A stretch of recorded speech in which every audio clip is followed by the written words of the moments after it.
this arc, my hero did it. It tripped. It tripped on the right before the finish line.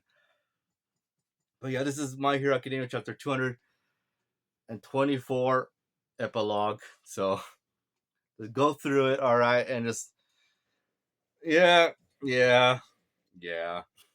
Okay, so as we go through My Hero, we get from all the way in Washington D.C. that lady, that news reporter, well, more of a weather woman, just going over the weather and everything. And she's kind of going also throughout, what's going on, like essentially with Japan and everything, what the heroes are doing. That ever since that Japanese heroes defeated All for One, that everything's been going so much better. The weather is just great because what we know from that weather lady. I don't remember what chapter it was. I don't care to go back and look. Where when I believe it was Dobby and Todoroki were fighting.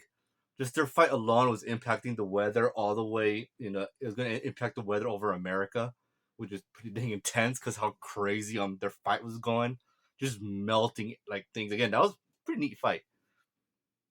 But yeah, the world heroes eventually go there to help Japan rebuild, which is actually a pretty good scene. But again, it's like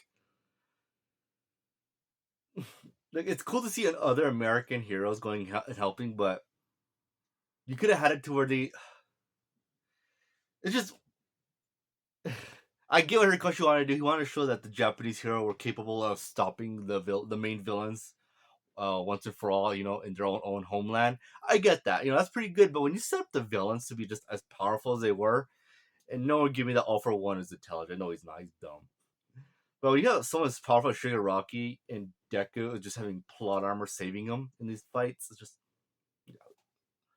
anyway. And then we get the heroes of world heroes are helping Japan build, which is pretty good that we're seeing them that they're building the buildings and everything faster than ever, which is actually pretty cool. Because you would think heroes would do that.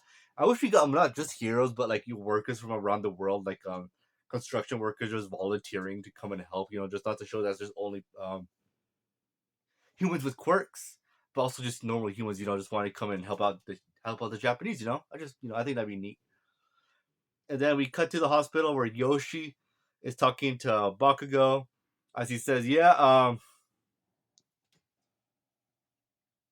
I'm sorry, I'm gonna go off on this." Yoshi's like, "Oh man, your right arm. We did everything we could, but it's never gonna be the same because your arm suffered damage, And I roll my eyes so hard at this. I roll my eyes so freaking hard at this, and we can hear Koshi go.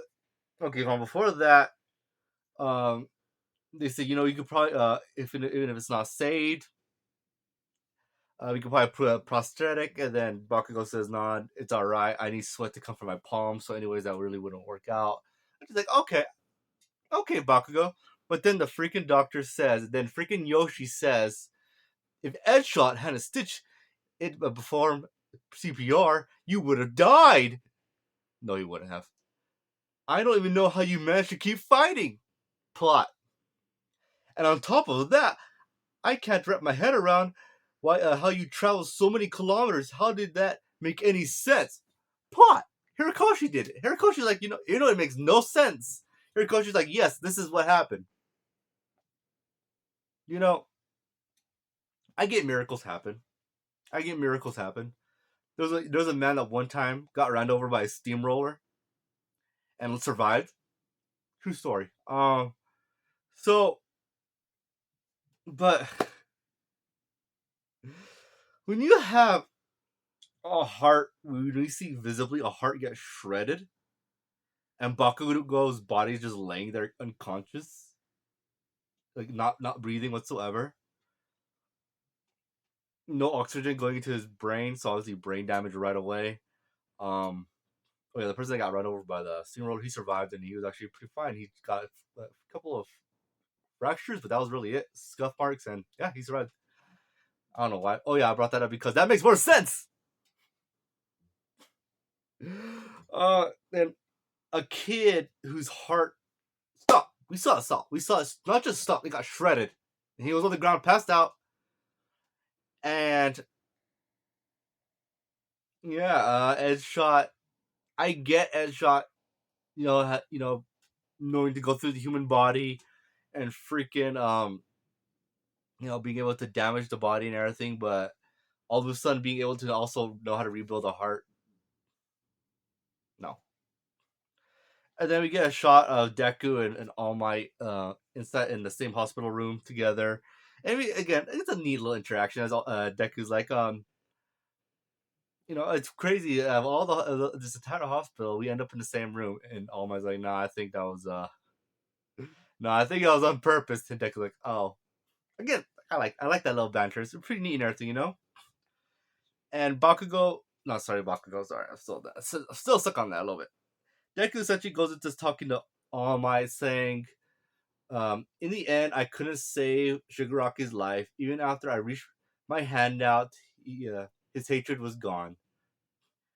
Shigaraki continued to be the leader of the League of Villains until the end. And then All Might says, as someone has all had a near-death experience, let me ask you, how was his face in his final moments? And Deku remembers, you already destroyed it. That will happen on what you guys will do from now on. So you better do your best. And Shigaraki is there smiling. Hirikoshi couldn't let freaking Shigaraki be 100% a villain in the end. He couldn't do it. He freaking couldn't do it. Okay, the fact that in the last chapter, I was under the impression Shigaraki was like, yeah, I'm the villain, no matter what happens, you know, you try to save me, it just didn't work out, Unfortunately, that's just not how it worked out, unfortunately, So, just tell my friends I did my best to destroy the world. Bye! But no, he's essentially telling Deku, Deku, let's reread it. You already destroyed it. That will depend on what you guys do from now on. So you better do your best. So essentially telling Deku, you know, all right, from now on, from here on out, you better do your best. Just do your best. Even though he didn't say so much words as being heroes, saving people.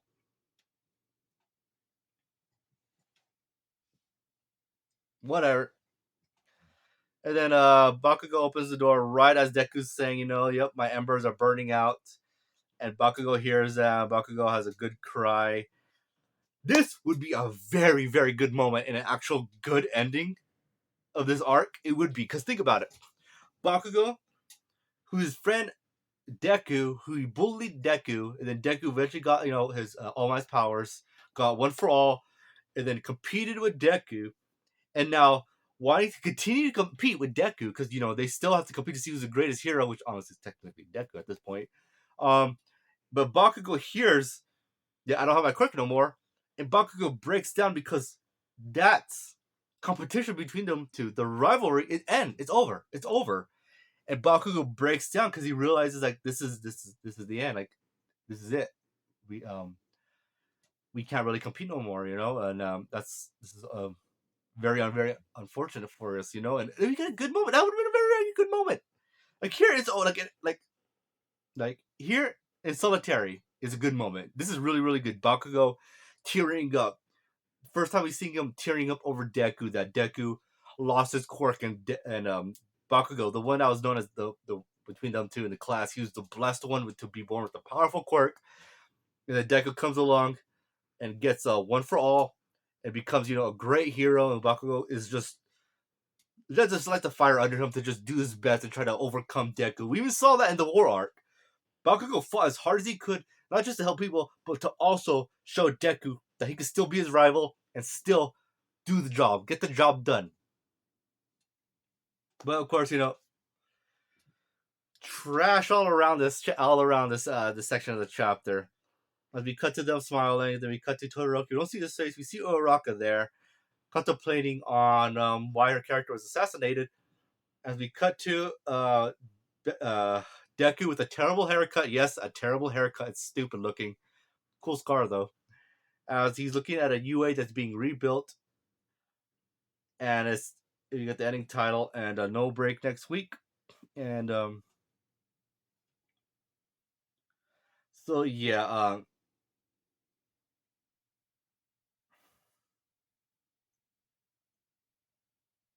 Okay, so okay. I assume there's gonna be another chapter. There's gotta be, right? This can't be the last chapter. So I'm assuming I could be wrong, but I'm assuming there's another chapter. There's gotta be. So yeah, overall, just again, bringing up lampshading Bakugo survival. Not just his heart, but him traveling the distance on out of all that. His hand, his hand, just we don't know if it could be saved.